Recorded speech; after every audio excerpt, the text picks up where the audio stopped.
அனைவருக்கும் ஆண்டவராகிய இயேசு கிறிஸ்துவின் நாமத்தினாலே அன்பின் வாழ்த்துக்கள். இந்த நாளின் சிந்தனைக்காக நாம் மத்தேயு 7ஆம் அதிகாரம் 13 மற்றும் 14 வசனங்களை வாசித்து நாம் சிந்திக்கலாம்.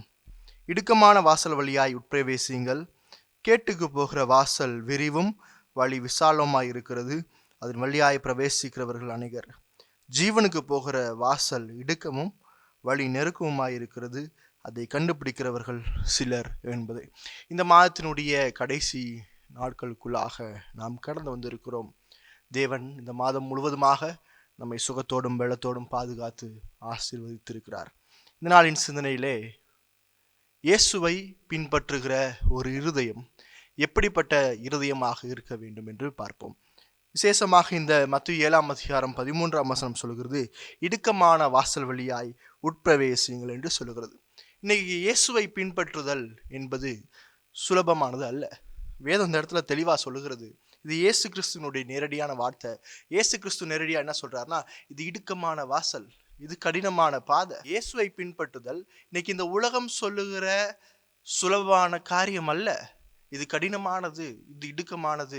இது ஏன் இடுக்கமானது அப்படின்னு பார்க்கும்போது 4 காரியங்களை நம்முடைய இருதயத்திலிருந்து எடுத்து போட்டால்தான், அல்லது 4 காரியத்திலிருந்து நாம் மனம் திரும்பினால்தான் நான் இயேசுவை உண்மையாக பின்பற்ற முடியும். முதலாவது என்னன்னு பார்க்கும்போது, என்னுடைய வாழ்க்கையில் இருக்க சுய நீதியையும் சுய திருப்தியையும் நான் களைந்து போட்டால் மட்டுமே, அல்லது அதிலிருந்து மனம் திரும்பினால் மட்டுமே நான் இயேசுவை உண்மையாக பின்பற்ற முடியும். சுயநீதி என்ன செய்யும் அப்படின்னா, நான் நல்லவேன்னு சொல்லிக்கும். நான் இந்த உலகத்தை நல்லவனாக தான் வாழ்கிறேன், என்னுடைய வாழ்க்கையில் பாவம் இல்லை, என்னுடைய வாழ்க்கையில் அக்கிரமம் இல்லை, நான் பர்ஃபெக்ட். அப்படிதான் வேதத்தில் பரிசேயன் வாழ்ந்து கொண்டிருந்தான். லூக்கா 18ஆம் அதிகாரத்தில் பார்க்கும்போது, இந்த பரிசேயனுடைய ஜெபத்தில் பார்க்கும்போது, நான் சரியா ஆலயத்துக்கு போகிறேன், நான் சரியா ஜெபம் பண்ணுறேன், நான் சரியா தசமமாக கொடுக்குறேன், நான் அவனை போல இல்லைன்னு சொல்லி அந்த ஆயக்காரனை பார்த்து கம்பேர் பண்ணுறான். இன்னைக்கு அதே போல தான் நீங்களும் நானும், நான் நல்லவன், நான் இந்த சமுதாயத்தில் ஒரு ஒழுக்கமான ஒரு மனிதனாக வாழ்ந்து கொண்டு இருக்கிறேன், நான் திருச்சபைக்கு போகிறேன், நான் வேதம் வாசிக்கிறேன், நான் வேதபூர்வமான காரியங்களை நான் முன்னெடுத்து செய்து கொண்டிருக்கிறேன் என்று நம்மளை நாமே நல்லவர்கள் என்று நினைத்துக் கொள்கிறோம்.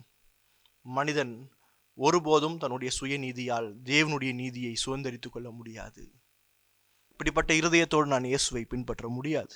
அடுத்து பார்த்தீங்கன்னா, இதே போல சுய திருப்தி என்னுடைய வாழ்க்கையில் அதிகமாக காணப்படும். என்கிட்ட எல்லாமே இருக்கு, எனக்கு தேவையான பொருள் இருக்குது, எனக்கு தேவையான ஆஸ்திகள் இருக்குது, எனக்கு தேவையான சொத்து இருக்குன்னு சொல்லி என்னுடைய சரீர பிரகாரமான தேவையை மட்டுமே முன்னிறுத்தி பார்ப்பது. என்னுடைய ஆத்மாவை பற்றி நான் கவலைப்படுவதே இல்லை. இப்படி சுய திருப்தியாகவும் சுயநீதியோடும் நான் ஒருபோதும் இயேசுவை பின்பற்ற முடியாது.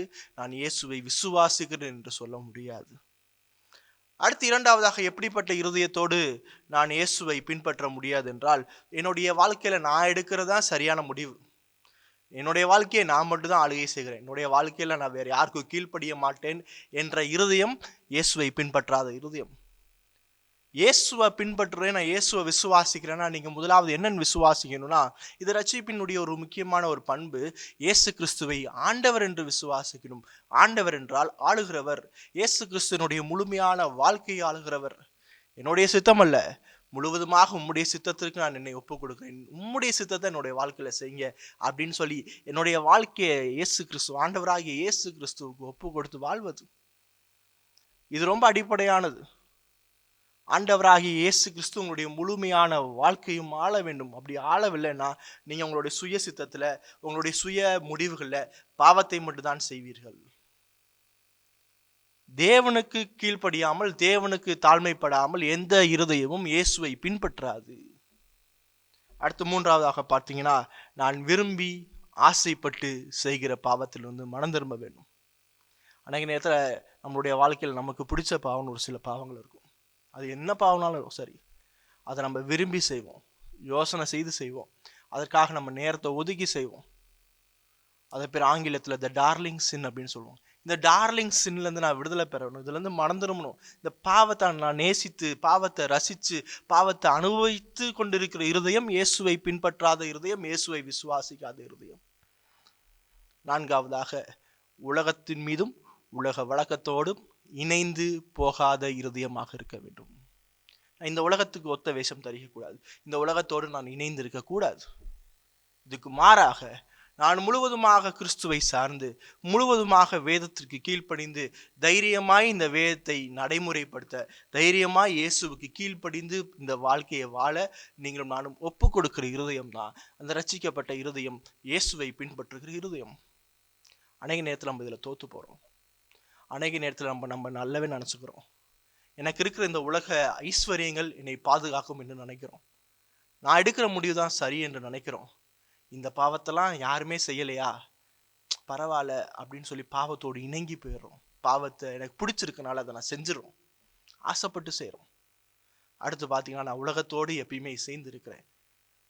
தேவன் உங்களையும் என்னையும் பிரித்தெடுத்திருக்கிறார் என்ற உணர்வு இல்லாமல் நான் தொடர்ச்சியாக என்னையே நம்பி வாழ்ந்து கொண்டிருக்கிறேன். மனம் திரும்பும். இந்த காலை வேளையில ஆண்டவராகிய இயேசு கிறிஸ்துவை விசுவாசிங்க, அவரை முழுமையா சார்ந்து கொள்ளுங்க. உங்களுடைய நீதி இல்லை, அவருடைய நீதியே உங்களை பரிசுத்தமாக்கும். அவருடைய நீதியை பெற்றுக்கொள்கிற மனிதன் தான் பரலோக ராஜ்யத்துக்குள்ள போக முடியும். இப்படிப்பட்ட சிந்தனையோடு தேவன் உங்களையும் என்னையும் ஆசீர்வதிப்பாராக. ஆமேன்.